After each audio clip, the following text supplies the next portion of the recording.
la richesse qui existe au fond de ton cœur. L'or et l'argent peuvent faire briller mes yeux, mais te regarder me pousse à adorer Dieu. Ton âme est un vrai trésor, jamais ne se ternira. Le péché ne pourra jamais effacer l'image que j'ai vue sur ton cœur aggravé. Ce que tu as fait, on n'a pas réussi, n'y peuvent rien changer. C'est Dieu qui t'a choisi. Ce qui fait de toi une personne de valeur n'est ni ce que tu as ou ce que tu sais faire. Voilà l'amour de Dieu pour toi qui est misère. Tu es un miroir qui reflète l'image du Seigneur. Et si les gens ne te remarquent pas encore, le plus important est que Dieu reconnaisse ta valeur.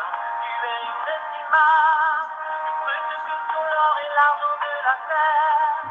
Si tu vas abandonner, Dieu n'abandonne jamais. Il est près de toi pour te relever. Le monde te faisait tomber.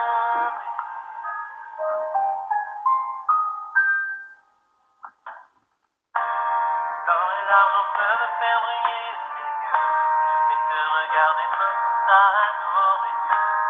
Ton âme est un vrai trésor, qui jamais ne se ternira. Le péché ne pourra jamais effacer l'image que j'ai vue sur ton cœur aggravé. Ce que tu as fait, on n'a pas réussi, ne peuvent rien changer. C'est Dieu qui t'a choisi. Ce qui fait de toi une personne de valeur n'est ni ce que tu as ou ce que tu sais faire. Voilà l'amour de Dieu pour toi, quel mystère. Tu es un miroir qui reflète l'image du Seigneur.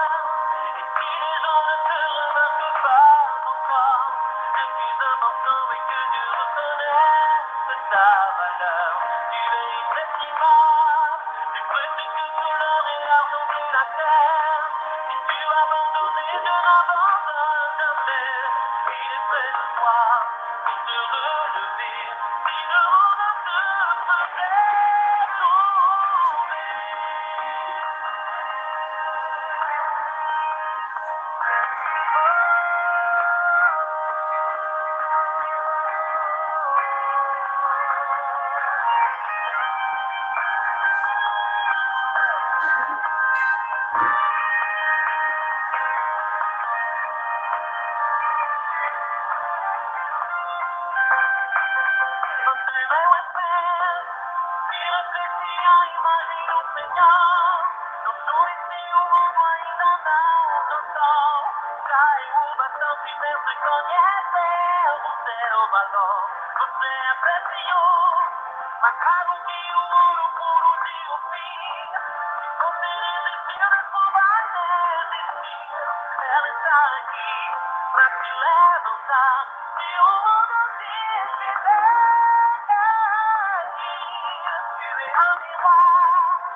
Alléluia, gloire à Dieu, gloire à notre Seigneur Jésus-Christ. Seigneur, nous te rendons grâce.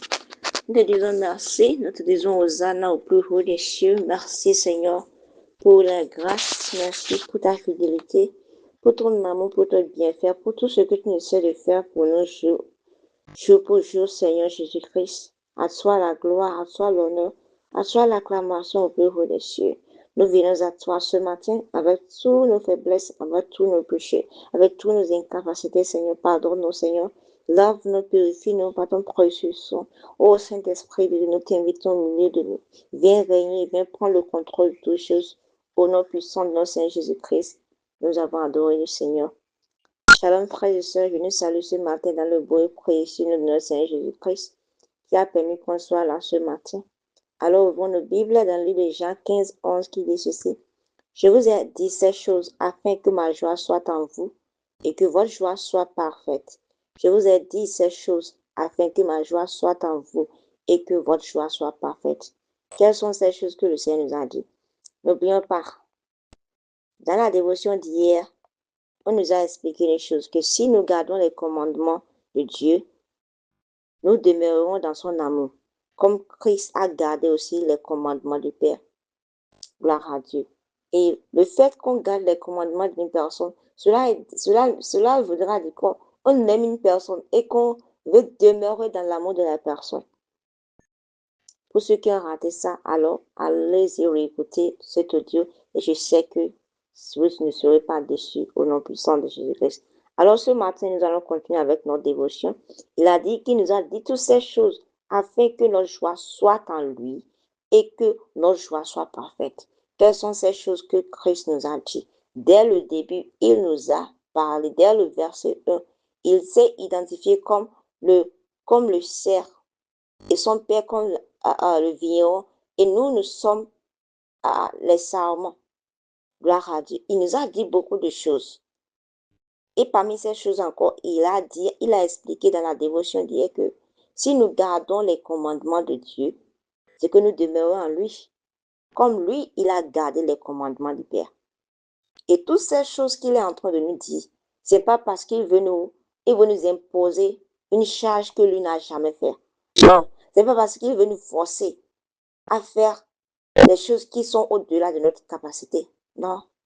Ces choses, il nous a dit cela pour que notre joie soit en lui et que notre joie soit parfaite. Il n'est pas un homme. Ce sont les hommes qui vont te dire de faire des choses et eux, ils ne vont même jamais toucher cela. C'est le cas, c'est l'exemple des leaders que nous avons aujourd'hui. Des leaders qui te disent, ne fais pas ce que je fais, fais ce que je te dis.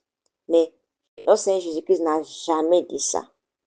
Si tu le vois faire une chose, s'il te dit de faire une chose, cela voudra dire qu'il l'a déjà aussi fait. Gloire à Dieu. Nous n'avons pas un sacrificateur qui n'a pas goûté, qui n'a pas encore goûté à la souffrance. Il a aussi goûté à la souffrance comme nous. Il est passé par toute cette tribulation. Mais quelqu'un me dira qu'il n'a pas été tenté. Est-ce que tu as lu la tentation de notre Seigneur Jésus-Christ? Il a été tenté comme nous aussi. Il a eu faim aussi. Il a pleuré aussi. Il a eu des émotions aussi. Donc tu ne peux pas me dire que non, s'il était au 21e siècle, est-ce dans son siècle, si on devait nous ramener dans son siècle, est-ce qu'on peut survivre? C'est la question que tu dois te poser ça. C'est pas parce qu'on est à l'ère, aujourd'hui on est à l'ère de la technologie, où la technologie a développé, qu'on va se dire, si réellement Jésus était au 21e siècle, est-ce les choses? Ok, pourquoi toi tu n'as jamais pensé? Et si on te ramenait au temps de Jésus, est-ce que toi là tu allais survivre? Gloire à Dieu. Est-ce que tu peux survivre avec tout ce que les Parisiens, les scribes faisaient? Tu peux survivre avec cela? Pose-toi la question. Alors que à chaque fois que tu te plains que si Jésus devait être là, souviens-toi aussi que si on te ramenait à ce moment-là, que tu n'allais pas survivre aussi. Gloire à Dieu. Et dans toutes ces choses, qu'est-ce que Jésus désire? Il désire bien plus pour nous qu'un bonheur éphémère. Il ne veut pas qu'on ait un bonheur qui ne dure qu'un peu de temps. Par exemple, un mois, deux. Non, il veut de nous quelque chose de durable. Il veut pour nous quelque chose de parfait. Il veut que nous fassions l'expérience de sa joie. Et quand tu expérimentes la joie du Seigneur, je t'assure tout. Je t'assure tout. Ce n'est pas une joie qui vient de ce que tu possèdes. Non.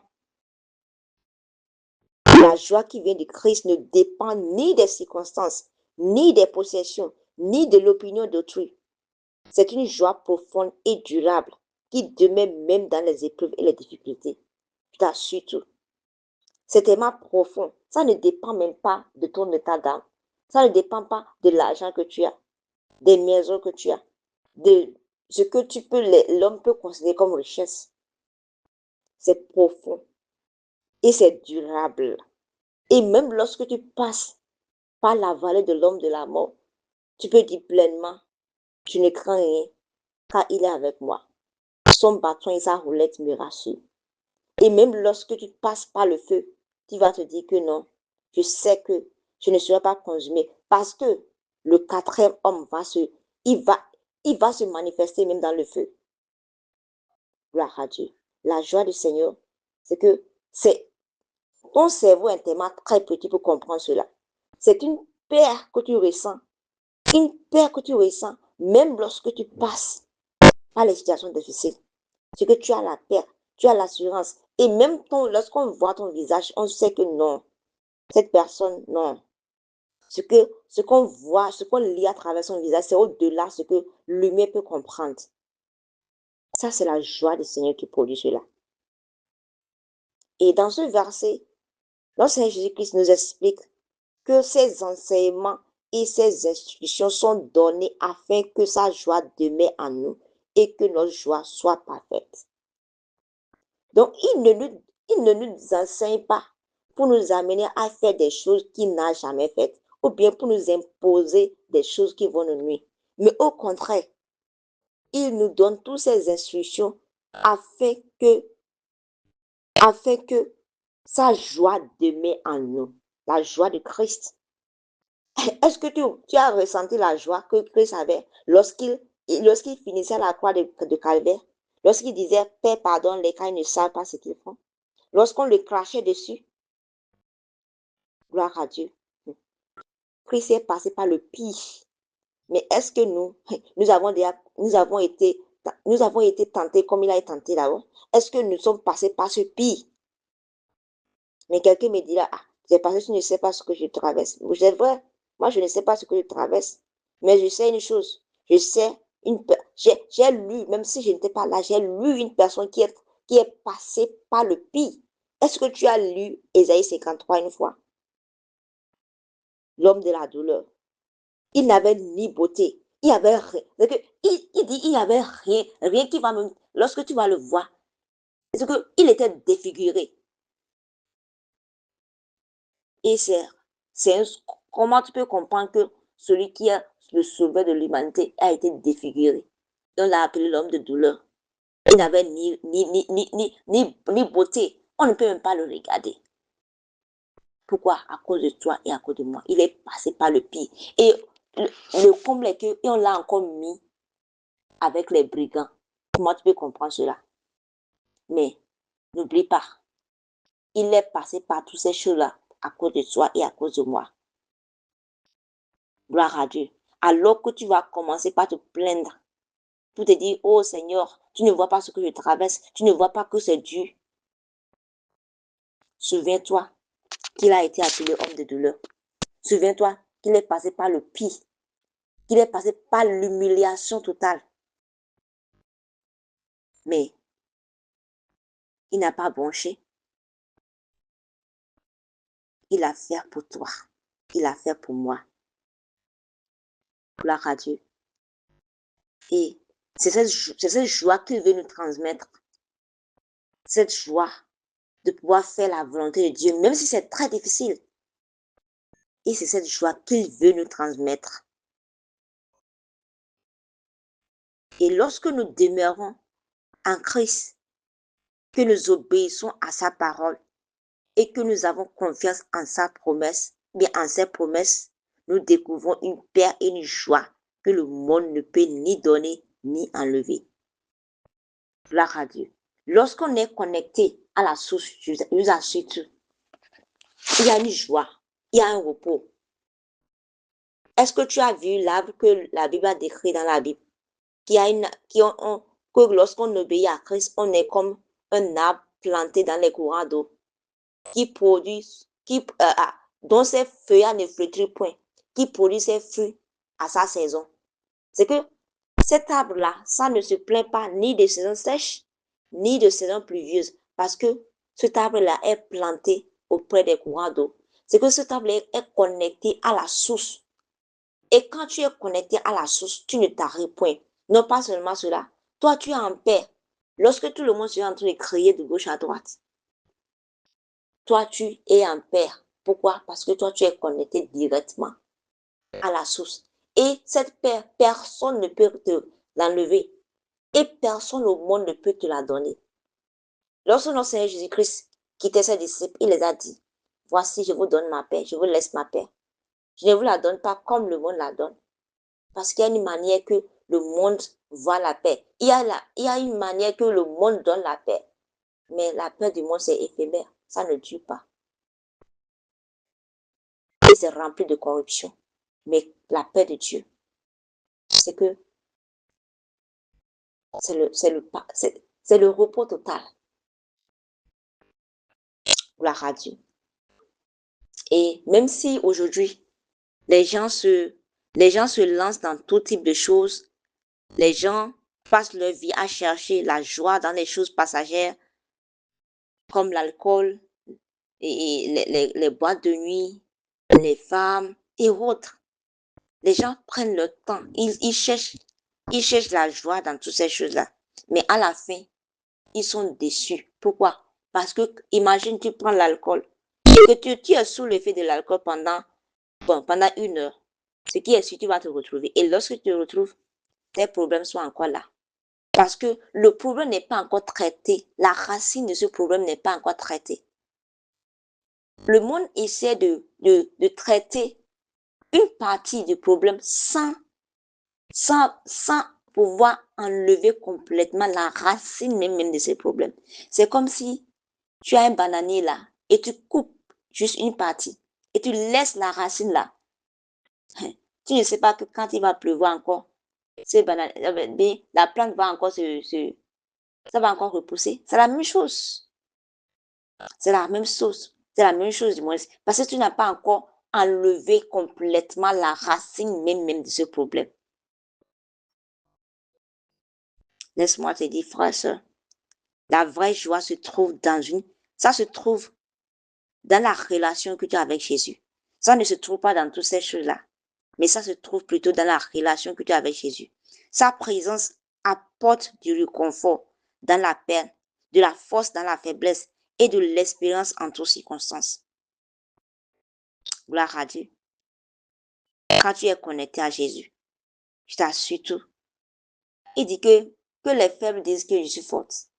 Même dans ta faiblesse, parce que tu es connecté, il y a une force qui vient. Gloire à Dieu. Peu importe les circonstances qui font pleurer les autres, les circonstances qui font tourner la tête aux autres, lorsque toi tu seras en train de traverser cela, c'est que tu n'auras aucune crainte parce que tu sais que il est avec moi. Il est avec moi. Il va pouvoir toujours. Alors ce matin, le Seigneur t'appelle comme d'habitude. Au-delà de ce que tu as traversé, au-delà de ce que les hommes ont dit sur toi, au-delà de tout, choisis ce matin de te concentrer sur le Christ plutôt que sur tes circonstances. Je sais que c'est très difficile.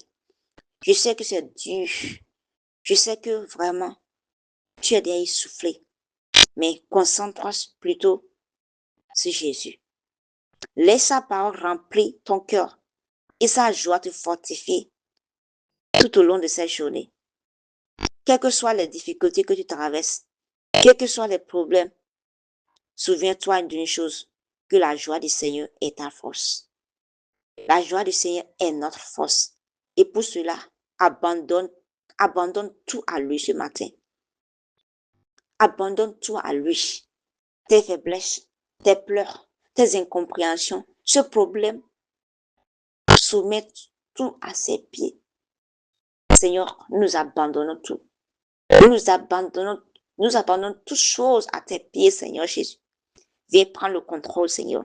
Oui, Seigneur, Toi, tu peux contrôler ce qu'on ne peut pas contrôler. Seigneur, toi, tu peux voir ce qu'on ne peut voir. Là où l'homme dit que ça finit, toi, tu dis que tu viens de commencer. Là où l'homme dit il n'y a plus de solution, toi, tu ouvres un chemin, Seigneur, même là où la science ne peut plus rien faire.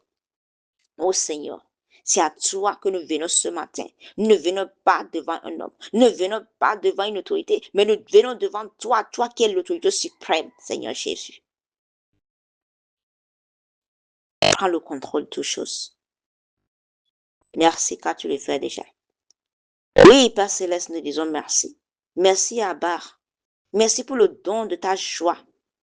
Seigneur, aide-nous ce matin à demeurer en ta présence et à avoir confiance en ta parole. Remplis notre cœur de la joie qui découle de ta connaissance. Que ta joie nous fortifie, nous guide et rayonne dans notre vie en ce jour. Seigneur, alors que nous voulons commencer cette journée, bénis cette journée pour nous. Que chaque minute, chaque heure, chaque seconde de ce jour soit béni, sanctifié. Et que tout ce que l'Éman a programmé pour ce jour soit nul et sans effet, Seigneur. Seigneur, précède-nous ce jour et que tous les chemins tortueux puissent se redresser. Seigneur, restaure-nous, guéris tous les cœurs brisés. Souviens-toi de tous les malades, Seigneur Jésus-Christ, de tous les opprimés, de tous les sans-abri, Seigneur Jésus. Prends le contrôle, Jésus. Au nom puissant de notre Seigneur Jésus-Christ, nous avons prié. Amen. Excellente journée à chacun de nous tous et shalom.